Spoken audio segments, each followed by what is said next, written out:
नमस्कार दोस्तों, जय श्री राम। दोस्तों, आज हमारी रामायण की सबसे ज़्यादा प्रेरित करने वाली कहानी यह बात सिखाती है कि छोटे से छोटा प्राणी यानी कमज़ोर से कमज़ोर, जिसको अपने अंदर लगता है कि मेरे अंदर तो कुछ है ही नहीं, मैं तो लायक ही नहीं हूँ, वो भी विशाल काम कर सकता है। बस मनोभावना होनी चाहिए, आपके इमोशन सही होने चाहिए। तो दोस्तों, हमारे आज की इस कहानी को सुनाते हैं और समझते हैं। दोस्तों, यह कहानी रामायण की है। यह कहानी उस समय की है जब प्रभु श्री राम ने अपना लंका विजय अभियान शुरू किया था। वह लंका पर विजय पाने के लिए उस अभियान को छेड़ चुके थे।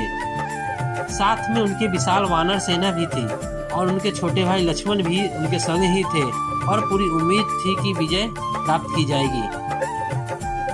लेकिन सबसे बड़ी समस्या यह आ रही थी कि विशाल समुद्र को पार कैसे किया जाए, लंका तक कैसे पहुंचा जाए। उस विशाल समुद्र में ऊंची ऊंची लहरें उठकर आ रही थी। इतनी विशाल सेना उस समुद्र को ना तो तैर के पार कर सकती थी और ना ही उड़कर उस पार जा सकती थी। प्रभु श्री राम ने बार बार प्रार्थना की, विनती की समुद्र देव से, हे समुद्र देव शांत हो जाइए। लेकिन उधर से कोई उत्तर नहीं मिल रहा था। प्रभु श्री राम को क्रोध आ गया और उन्होंने अपना दिव्य अस्त्र ब्रह्मास्त्र निकाला और चलाने की तैयारी में थे कि तभी अचानक से श्री राम जी के सामने समुद्र देव प्रकट हो गए। क्षमा याचना मांगने लगे, माफी मांगने लगे। परले से परले नहीं लाइए प्रभु श्री राम, हमें क्षमा कर दीजिए, बाकी आपकी इच्छा है। आप मुझे मेरी मर्यादा बनाए रखने के लिए मुझे माफ कीजिएगा। अगर आप मुझे माफ नहीं करेंगे तो सब कुछ खत्म हो जाएगा, जल का जो रूप है वो खत्म हो जाएगा, ऐसा मत कीजिए। प्रभु श्री राम ने कहा, तो फिर क्या किया जाए,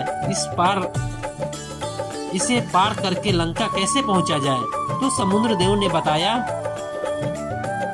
कि लंका कैसे पार किया जाएगा।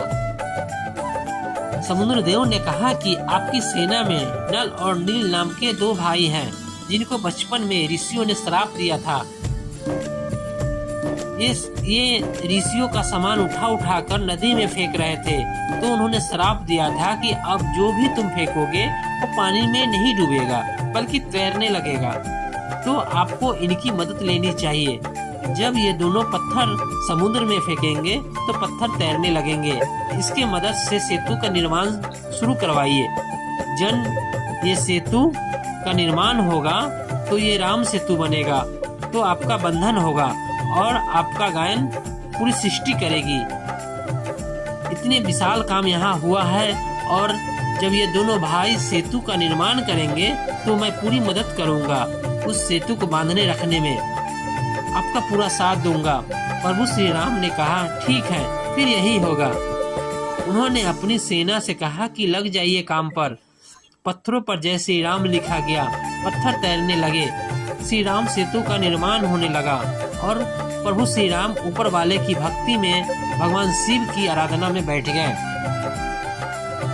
तब उन्होंने देखा कि एक छोटी सी गिलहरी उस सेतु निर्माण में अपना योगदान दे रही है।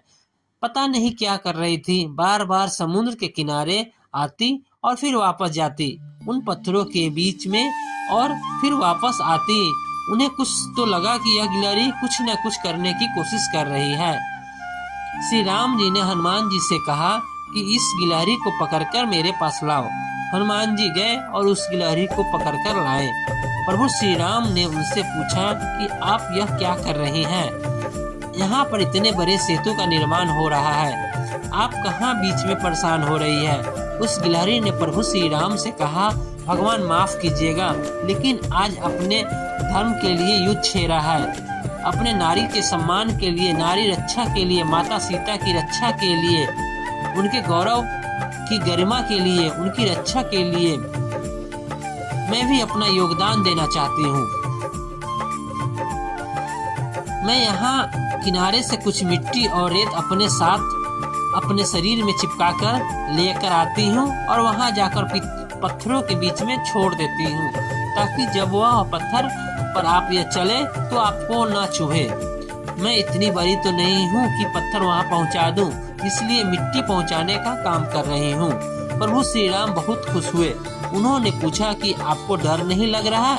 यहाँ इतनी बड़ी विशाल सेना, कहीं किसी के पैर के नीचे आप दब गए तो आपकी मौत हो जाएगी। गिलहरी ने कहा कि इतने बड़े युद्ध में अगर मेरी मौत भी हो जाए तो माता सीता की गरिमा तो कोई बात नहीं,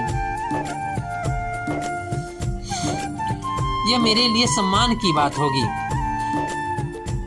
उस नन्ही गिलहरी की इतनी बड़ी बड़ी बातें की तो प्रभु श्री राम गदगद हो गए और उन्होंने गिलहरी की पीठ पर अपनी अंगुलियों को फेर दिया। कहा जाता है कि गिलहरी की पीठ पर वो जो निशान है वो प्रभु श्री राम की अंगुलियों के निशान है। दोस्तों, यह कहानी खत्म हो गई, लेकिन यह बहुत बड़ी बात सिखाती है कि छोटे से छोटा प्राणी यानी कमजोर से कमजोर, जिसको अपने अंदर लगता है कि मेरे अंदर कुछ नहीं है, मैं तो कुछ लायक ही नहीं हूँ, वो भी विशाल काम कर सकता है। बस वो मनभावना होने चाहिए, आपके इमोशंस सही होने चाहिए। अगर आपको लगता है कि यह काम करके आपके लायक नहीं है तो अपनी ताकत का अंदाजा लगाइए। आप सब कुछ कर सकते हैं, आप चमत्कार कर सकते हैं। छोटे से छोटा व्यक्ति भी बड़े से बड़ा काम कर आसानी से कर सकता है। बस सही इमोशंस, सही मेहनत की जरूरत है। और दूसरी बात, जितना हो सके इस दुनिया के काम आते रहिए, औरों के काम आते रहिए, उनके चेहरे पर मुस्कान लाने का काम करते रहिए। दोस्तों, आपका हमारा यह वीडियो रामायण की सबसे ज्यादा प्रेरित करने वाली कहानी best motivational story for Ramayan कैसा लगा, आप हमें कमेंट करके बताएं और हमें इस वीडियो को शेयर करके और लाइक करना ना भूलें। धन्यवाद। जय श्री राम।